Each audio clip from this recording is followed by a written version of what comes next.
સૌથી પહેલાં કુકર મૂક્યું છે, એના અંદર આપણે રાજમા અને અડદ નાખી અને પાણી રેડવાનું છે.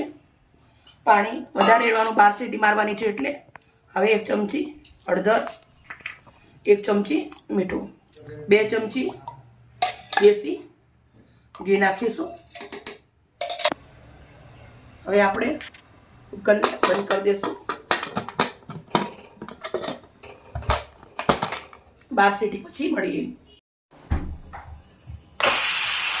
આપણે સરસ મજાનું બફાઈ અને રેડી થઈ ગયું છે. 12 સીટી મારી લીધી છે અને ઠંડુ પડવા દેશું. હવે આપણે 5 નંગ ટામેટા લીધા છે, એને આપણે કટકા કરી લીધા છે, પીસી લેવાના છે.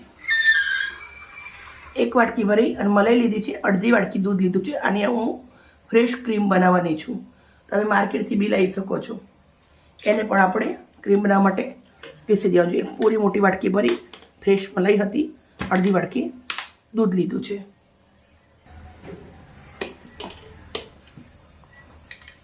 એકદમ સુપર ક્રીમ બની રેડી થઈ ગયું છે. ટામેટાની ગ્રેવી રેડી.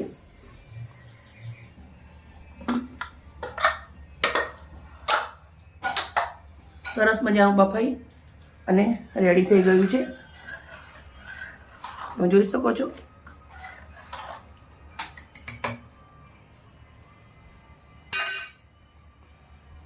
મેં આવી રીતના એક રવાઈ લીધી છે. હવે આપણે રવાઈથી મસ્ત મજાનું ઘેરી લેવાનું છે. એક રસ થઈ જવા દેવાનું.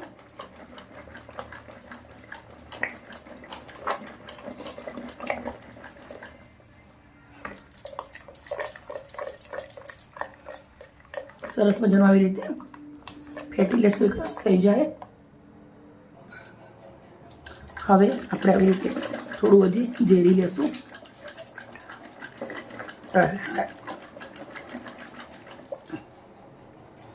દાળ મખણી ખાવી સારી લાગે, પણ મહેનત બહુ થાય. પણ મહેનતનું ફળ મીઠું હોય.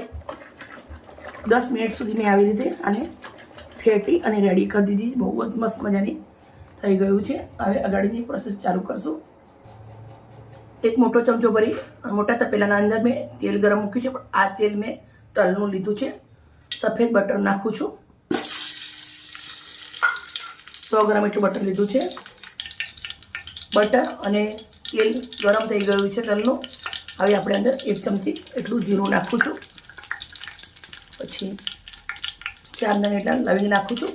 આપણે મનપસંદ મસાલા આપણે કરી શકીએ છીએ ઘરે બનાવીએ. એટલે તમાલપત્ર નાખું છું 4-5 નંગ. સૂકા મરચાં પણ નાખવાના છે 4-5 નંગ. સૂકા મરચાં, હિંગ નાખવાની છે 1 ચમચી ભરીને. મેં મરચાં સમારી લીધા છે લીલા. તમે ના નાખો તો બી ચાલે.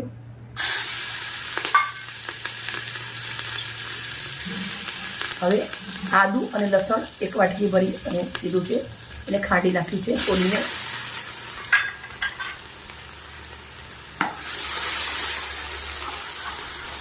લસણને સરસ શેકી લેવાનું છે એના અંદર. હું મારી રીતે બનાવું છું એટલે મેં લવિંગ એનો ઉપયોગ કર્યો છે. એકચ્યુઅલી હોટેલના અંદર એવું બધું નથી હોતું, પણ આપણું ઘરે બનાવીએ એટલે મનપસંદ બનાવી શકીએ છીએ આપણે. કશ્મીરી મરચું લીધું છે 1 મોટી ચમચી ભરીને. સાથે આપણે થોડી એવી હળદર નાખવાની છે. હળદર પહેલાં નાખેલી છે એટલે.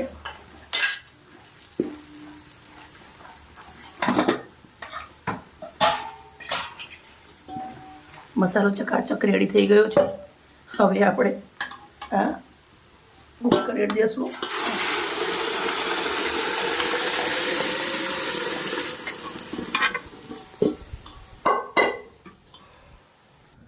મેં કુકરના અંદર પાણી થોડું નાખ્યું છે, એ રેડી દઈશ.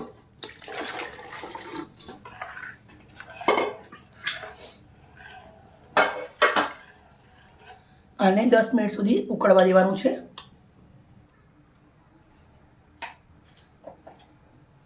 પિંક મીઠું નાખું છું થોડું એવું સાદું મીઠું નાખીશું. હવે આપણે નાખવાની છે એકદમ મસ્ત ટેસ્ટ આવે એના માટે કસૂરી મેથી.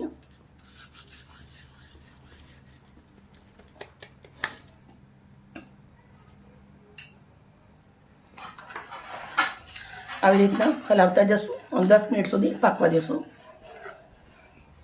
હવે આપણે આ અમૂલ માખણ છે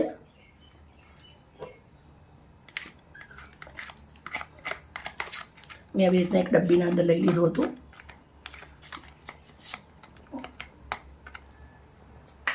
દાળ મખની મસ્ત ઉકળી અને રેડી થઈ ગઈ છે, પણ આપણે હવે ટમાટરવાળો તડકો પાછળથી મારવાનો છે. થોડું તેલનું ગરમ મૂક્યું છે, તલનું તેલ. તેલના અંદર આપણે લસણના ટુકડા નાખીશું 2-3. લસણ થોડું લાલ થાય પછી આપણે નાખવાનું લાલ મરચું 1 ચમચી, ટમેટાની ગ્રેવી,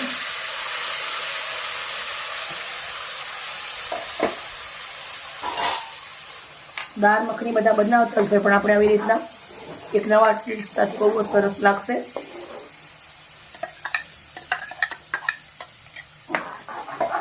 ગ્રેવી મસ્ત મજાની પકાવી લેવાની છે.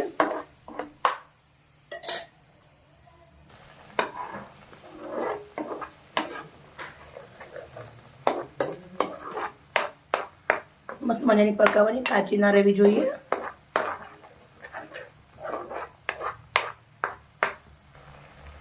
થોડું મીઠું નાખું છું ટામેટાના હિસાબથી.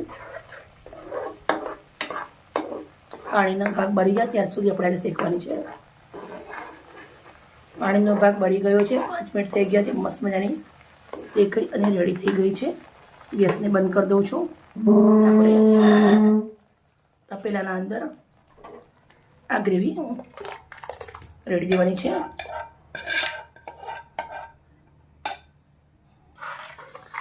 મિક્સ કરી દઈશું. હવે આપણે ક્રીમ બનાવી હતી એ નાખી દઈશું.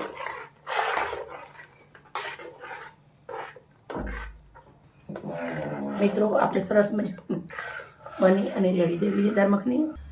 મેં આવડો મોટો વાટકો લીધો છે, એના અંદર આપણે હું નિખારું છું.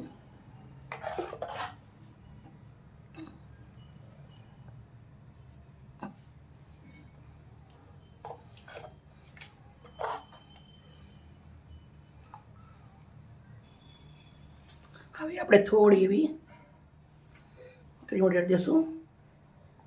એ બચાવીને રાખી હતી થોડી. આપણી દાળ મખની થઈ ગઈ છે રેડી. મિત્રો મેં દાળ મખની બનાવી અને સરસ મજાની રેડી કરી દીધી છે. મિત્રો અમારી વિડીયો અમારી મહેનત સારી લાગે તો પ્લીઝ અમને એક લાઈક કરજો અને સબસ્ક્રાઈબ ના કર્યો એ કરજો. દોસ્તોના શેર કરજો. ચોમાસાની મોસમને તમારા પરિવાર જોડે એકવાર જરૂરથી બનાવીને ખાજો. એકદમ હેલ્ધી અને સાથે ટેસ્ટી છે.